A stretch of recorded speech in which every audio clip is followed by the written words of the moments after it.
اعوذ باللہ من الشیطان الرجیم بسم اللہ الرحمن الرحیم السلام علیکم ورحمۃ اللہ وبرکاتہ۔ اس ویڈیو میں آپ کے ساتھ راہ سلوک میں رفعت کا ایک عمل شیئر کیا جا رہا ہے۔ اس میں پاک یا رافع سالکان طریقت کے لیے درجاتی میں بلندی کے لیے انتہائی مفید ہے۔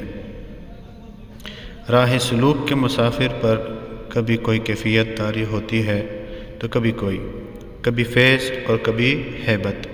یاد رہے کہ بستگی کے عالم میں اول و آخر 11 مرتبہ درود پاک 1100 مرتبہ اور اس اسم پاک کو پڑھ کر اللہ کے حضور راہ سلوک میں ترقی کی دعا کی جائے تو روحانی مراتب میں وہ بلندی حاصل ہو کہ سالکین اس پر رشک کریں۔ کوئی بھی عمل شروع کرنے سے پہلے صدقہ ضرور دیجیے۔ ویڈیو کو آگے ضرور شیئر کیجیے۔